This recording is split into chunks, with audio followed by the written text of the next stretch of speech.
Good morning, everyone. Romney Smith at WTOC for The News Now. This is where we bring you local, regional, and national stories that we're working on. We're on many platforms right now, including Facebook. That's where you can say hi, like Marshall Smith, Ronald Tech, Suzanne Greiner, and Jerome Powell. Thank you so much, and good morning to you guys. We're also on our website, WTOC.com, the WTOC app, Amazon Fire, Roku. There are a lot of different ways you can get us. All right, so we're starting with weather. Yesterday was kind of nasty. Today it's on the rebound. This is a live look at River Street in downtown Savannah.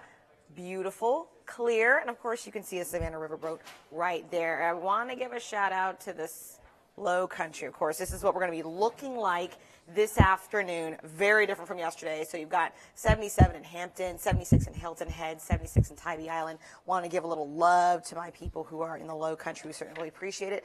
But here in Savannah as well, we will also be seeing very nice weather today.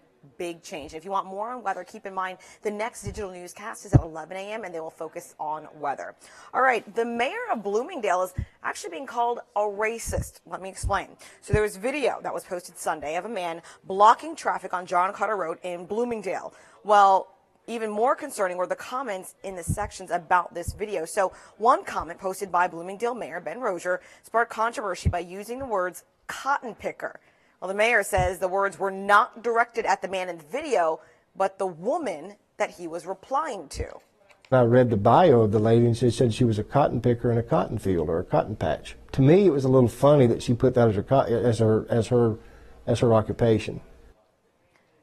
The mayor went on to say that he made the comment in a separate thread and didn't think the comment would be connected with the man in the video. A statement released by Bloomingdale Councilman Gene Harley says, quote, Mayor Rozier has never done or said anything in the past that would lead me to believe he's racist.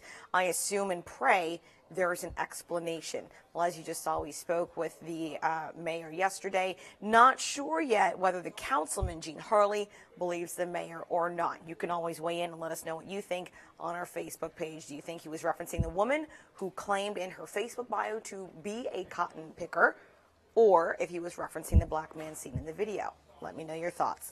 All right, switching gears now. Forsyth Park. We love it. It's beautiful. It's one of the biggest reasons tourists come to Savannah, to enjoy that green space, which is so lovely. But there's controversy picking up because the city is considering parking fees. Just $1 an hour, but still, no one wants to pay for that. WTOC reporter Crystal Howard was downtown this morning, and she reports on the story.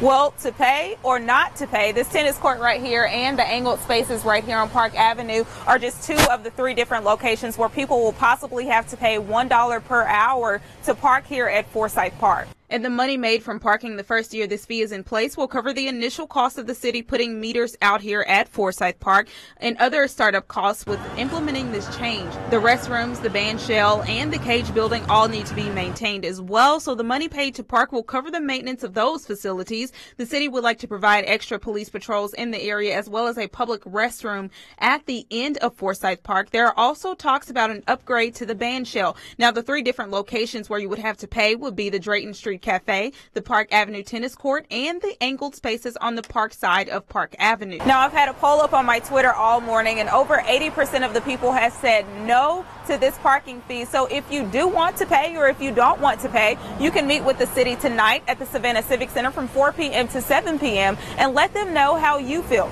Reporting at Forsyth Park, Crystal Howard, WTOC News. Crystal has a poll on her Twitter account that you can still take if you're on Twitter. You can always take her poll at Crystal, HOW_WTOC, or just search Crystal Howard WTOC. Or if you're on our website, her bio has the link to her Twitter page as well. We'd love to hear your thoughts on that. All right, switching gears to what was kind of regional news out of Tennessee, but really became national news. That shooter at the Waffle House in Nashville. Well, the man accused of shooting and killing 4 people has been charged with 4 counts of murder. So the 29-year-old named Travis Ranking is being held on a $2 million bond. Police say Ranking was wearing nothing but a jacket when he started shooting both outside and inside the restaurant on Sunday. He was on the run for more than 30 hours and was finally arrested shortly after 1 o'clock yesterday. Investigators say more people would have died if it wasn't for 29-year-old James Shaw. The black father likely saved dozens of lives when he managed to wrestle the loaded assault rifle from the hands of the gunman. He actually burned his hands because it had just recently fired. Shaw received very kind words and a hero's hug from the president and CEO of Waffle House. I personally want to thank Mr. Shaw You don't get to meet too many heroes in life, Mr. Shaw, but you are a hero. You're my hero. You saved people's lives, and I talked to some of those people you saved today, and they will think of you for the rest of their days, as will I. Shaw spoke to the media on Sunday to describe the ordeal, what he was thinking and what he was feeling while doing it. He says he's not a hero, just a regular person. I beg to differ. I think he is a hero for saving many others in that restaurant, and I think he felt that he just reacted when many of us would have been terrified hiding under the table. So kudos to him. Job well done. In other news, keep in mind, former President George H.W. Bush is now in the hospital at this moment. He's in the ICU, which is called the Intensive Care Unit. President Bush went to the hospital hours after the funeral of his wife and former First Lady Barbara Bush Saturday. The Bush family spokesperson says the former president contracted an infection that spread to his blood. Officials say Mr. Bush is responding to treatment and appears to be recovering, which is good news. So from national politics to local politics, I just want to let you guys know, specifically for our watchers in Georgia, if you would like to vote in the Georgia primaries, which is next month, today is the last day to register to vote, and we have you covered. The Georgia primaries, of course, are next month. You have until this afternoon at 5 p.m. to register in person at your local voter registrar's office. You'll need to bring proof of address. Also, a picture ID is helpful, but not required. You can also register online through the Georgia Secretary of State's website. If you take that version, you have until midnight. Don't wait until the last minute. Do it right now. We have a link, of course, to that story on our website, WTOC.com. I always tell you guys that you can leave a comment or interact with me on our Facebook page. We have some people reaching out. Linda Wilder Bryan saying the emoji prayer hand signs for former President Bush.